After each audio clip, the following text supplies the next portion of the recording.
Welcome back everyone for some more of my Forge FC career mode here on FIFA 22. And we are at the halfway point of season number 2. And we are at the halfway point. As a matter of fact, we are going to be playing this game against New York City FC. The same team that knocked us out of the MLS playoffs last year in the conference finals.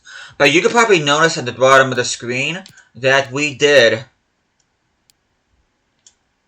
are in a very healthy position, which, by the way, Prince Lamptey is on top of the goal scoring chart. I'll talk more about that in a bit. But you can see we are on top. We do have a game in hand.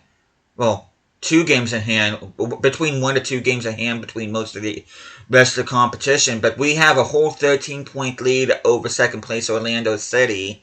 So we are well on our way to clinching a first round bye like we did last year. The Western Conference is much more competitive, but we'll be showing the whole tables once we're done here.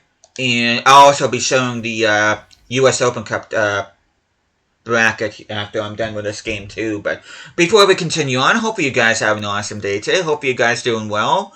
I am playing my strongest starting lineup here against the reigning MLS champions. I am going to be attending the press conference. Hopefully I don't flub this up. Hi, good to see so many of you here. Questions one at a time, please. Okay, last time we secured a victory against these guys. I'm going to say they're in great form, which brought up our morale. So real 6-pointer at the top. Are you confident your team could come out with the win? I think we're ready. That brought it up ever so slightly, but it is increasing. Memorable encounter last time. What are you expecting this time around? Guessing you. I'm gonna say let's do it again because I want to bring up the morale of our team. I don't give a care about New York City FC. Wrap it up now. Thanks so much for. Of course, they are part of the City Football Group that also own, of course, Manchester City, Girona, Mumbai City, Melbourne City. Among other clubs. I know there's a few other clubs I'm missing, but those are the ones I can think of off the top of my head. But clear skies at Tim Hortons Field. I'm hoping the kits don't clash. Let me see real quick. Oh, they kind of do. Kind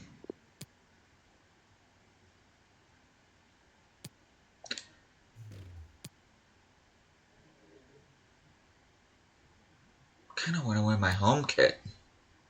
But at the same time, I don't want them to wear their... You know...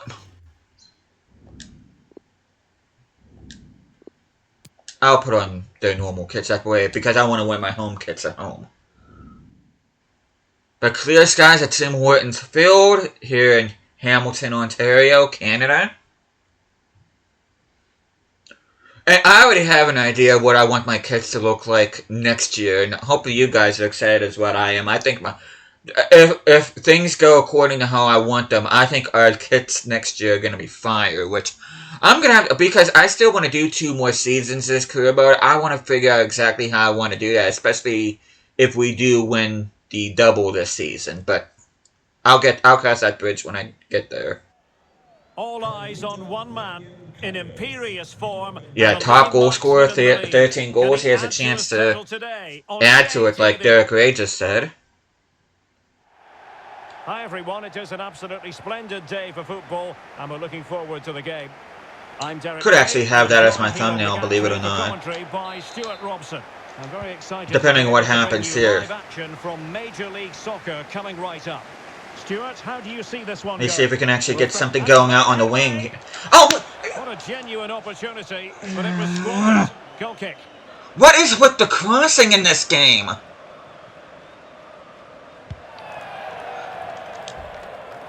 They did something with the crossing in this game. I'm convinced of. Gallarza, who are you passing it to? Guys. You guys are not playing like you're on the top of the... Mind getting out of my way? Can he play it in? Oh my god. What is this team doing? What is my team doing right now? What is my team doing right now? You can see, when it comes to the hosts, they certainly know a thing or two about scoring goals. In fact, Stuart, they have the most potent attack in the league. Well, their attacking play has been brilliant. They're always looking to pass it forward. Has Their it? players get good crosses into the box, and the I swear to God, if he would have been forwards offside, he would have been These yanked. fans will be hoping for more of Oh, the same Stuart, today. they might be onto something here. Oh, tremendous goal! Technical excellence to finish that one off. Wonderful to have that in your repertoire. Our guys did not come to play in this game. I swear. I don't know what's going on, but I'm not appreciating what I've been experiencing so far with this team. Okay, they're doing the same thing I do to close out games. And of course, our guys don't know how to get the ball back. Of course, they can pass us to death, and my guys are going, ooh. Well, let's see about the cross. Oh, a moment of pure class. Had to catch it perfectly, and didn't he just... Yeah, my guys are, ooh, what am I supposed to do with this football? Ooh. Well, a second goal for them here. Okay. Lamptey, let's... I was hoping... Why did he take that touch? Why is my team acting like a bunch of morons? Surely they can't let this slip now. Oh my god. I'm glad I'm only playing this game, because if I was playing more than one game today, I think my controller would be going out the window right now. But you can see Rodriguez did get a consolation goal. But yeah, I'm glad I'm only playing one game, because that was absolutely painful. Lamptey does extend his lead up. Did anybody else score? I don't think they did. But we are going to take a look at the whole table now. You can see some teams have played as many as us. Some teams have played one more. So a few that played two more. You can see Montreal is in the bottom of the Eastern Conference. Portland Timbers, last year's MLS Cup runner-up, are not even in the playoff spot. That's kind of sad to see. That is my favorite MLS team. In the U.S. Open Cup, we are up against San Jose Earthquakes in the semifinals. Should we win, we'll be facing up against either Philadelphia or LAFC. We did start off with round 2. We ended up knocking out Atlanta United. Round of 16, we knocked out Sporting Kansas City. Almost said Sporting KFC. You can tell it's close to lunchtime for me because I'm thinking about food, but we knocked out FC Dallas in the quarterfinals, and we are going to be versing San Jose in the semifinals. But we're going to take a look at stats. Which you can see Lamptey with 14, Riley with 8, and Morgan Rogers with 6. Most assists, Gonzalez Tavares with 6, Rogers with 5, Cano with 4. I'm surprised Braff isn't up there. I'm actually surprised our team has as many assists as what they do, but you can see Neshiret has 5 clean sheets. And that's it. And Neshiret and Burns each have a clean sheet in the U.S. Open Cup. Doyle with the most assists in the U.S. Open Cup with 2, tied with a slew of other players. Despite being a center mid, that's impressive. Rogers with 1. And top goal scorer is Yurf, or however you pronounce it, for Philadelphia. He is 1 ahead of Caleb Riley, who has 5. Lamptey and Annabelle both have 2.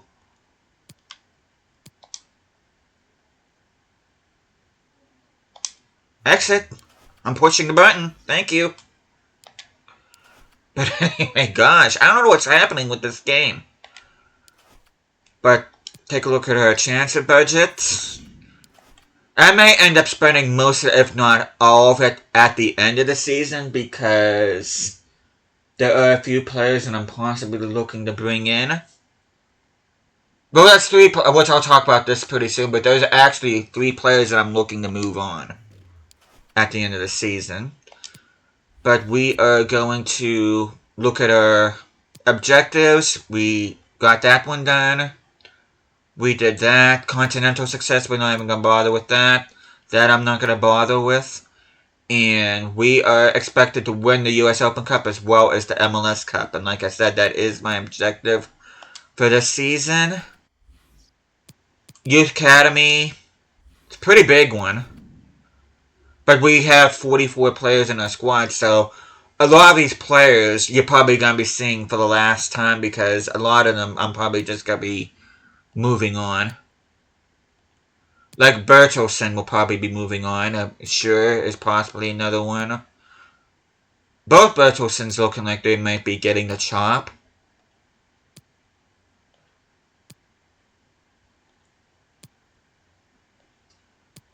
Neeson looks like he's definitely going to be dropped.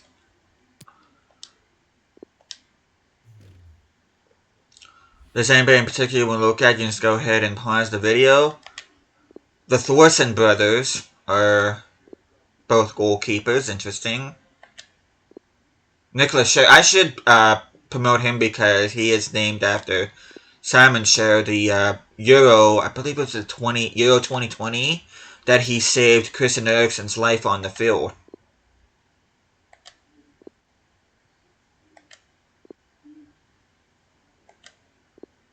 Yeah, a lot of these guys are probably going to end up being released.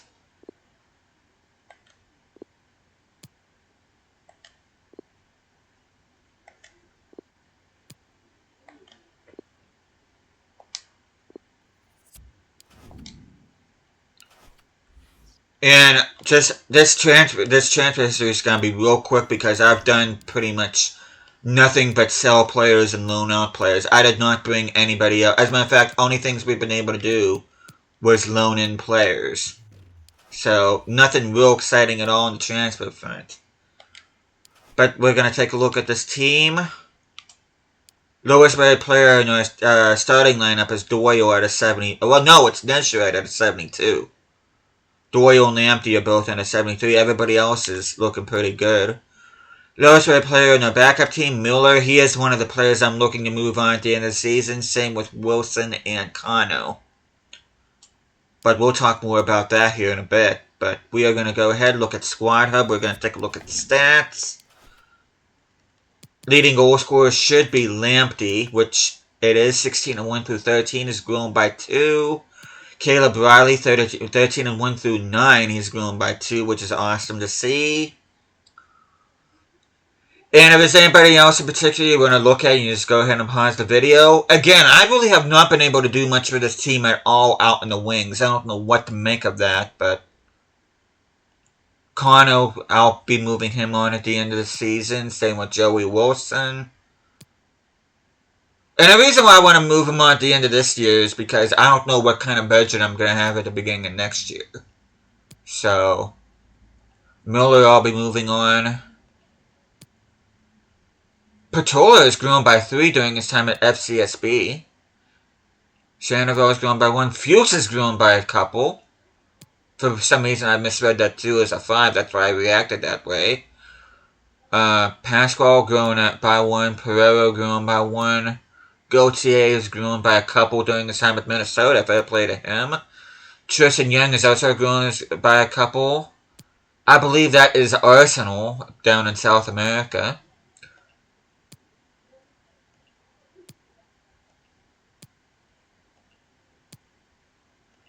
See some of our fringe players here.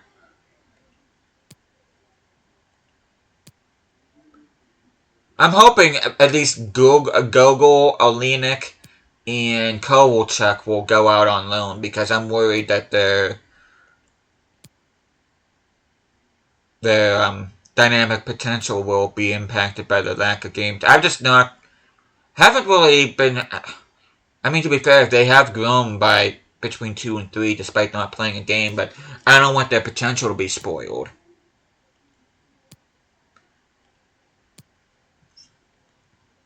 And we are going to look at development plans as we're looking at attributes because I have not done that yet. At least I don't think I have. I don't even remember. You know what? I'm just going to show because I don't want to waste you guys. I can always do that off camera. Oh, no, I haven't. Okay. Just take a look at attributes.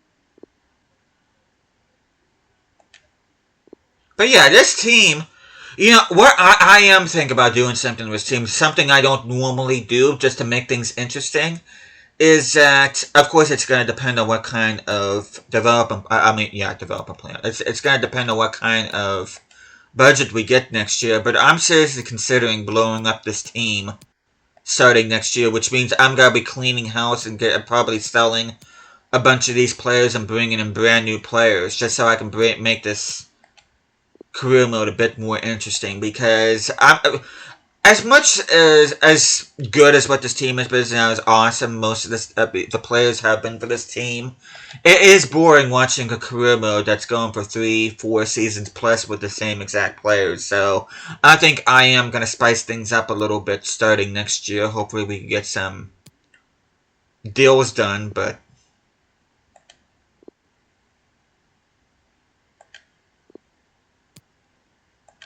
just to take a look at some of these players here, we got a lot of cams and we got a lot of wingers that came in from the youth academy.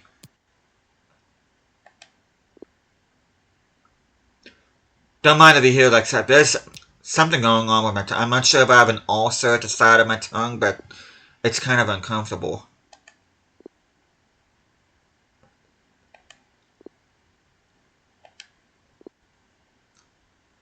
It's kind of uncomfortable for me to talk, to be honest, but I'm doing my best. But Jaden Braff's been real quiet, and to think I was actually contemplating having him be my starting left winger, but Morgan Rogers, as he's more than recovered from his injury, and he might be arguably my best winger. I mean, I say that very loosely because none of my wingers have been like, oh my god, this season. Kano, I'm going to be moving him on. I just have not been real impressed with him, if I'm being honest. And of course, Lamptey and Riley have both been amazing. They'll probably be sticking around, despite my plans of blowing up this team. I do want to have them as staples as this team. So, but I'm gonna look at the newsfeed real quick to see if there's anything about our team, and I think that pretty much covers it for this video. So let's see. You can see Inform Lamptey. Apparently Sassuolo want him. Well, Sassuolo isn't gonna have him. If the new... Okay, thank you. You can see Fresneda, our starting right back, is loving his opportunities. Apparently Castellino is one, which that has nothing to do with us. I don't know why that's under the club news. Unless we had a player nominated, but half the time I check that and that's not the case either, so I don't know. I just think it's just a case of EA being drunk like it usually is. You can see our manager, Claire Farron. Borussia Dortmund got Odriozola. That's a good signing. But yeah, like I said before, I don't know. Like, I'm going to be playing these games. I'm going to be playing as many games. I'm going to be simming a few games there too. I'm probably going to end up simming this game against Columbus. And I'm probably going to be playing all the rest of these games here in August. And I'm probably going to be playing majority of the rest of the games up until we clinch the top seed in the East. And then I'll probably be simming most of the rest of these. So I'm thinking 2, maybe 3 episodes of the regular season. And then the playoffs will be its own episode. And of course the MLS playoffs will be the finale of season number 2. But I'm trying to think of how I want to do from season 3 on. I don't know if I want to just have them abbreviated, show like the first couple months, and then just fast forward it to the halfway point, and then fast forward it to the playoffs. I'm not exactly sure how I want to do that yet, but I'll think of something. But like I said, which I apologize for saying that all the time, but I can't wait to see the kits I'm going to have for next year, because like I said, if my plan goes according to how I envision the kits I want for them next season, then I think they're going to look absolute fire out on that field. But I don't want to look too far ahead. I just want to take one step at a time. Make sure we reach the US Open Cup final and win it, and make sure we clinch the top seed in the East like we did last year. And we will be on our way to hopefully winning our first MLS Cup by the end of the season. So, hopefully you guys are looking forward to the rest of season number 2. I'm very happy with how the team's going and how they're playing for the most part. But with that, Thank you guys so much for watching this. Hope you guys are enjoying the series so far, and I'll be seeing you guys again next time.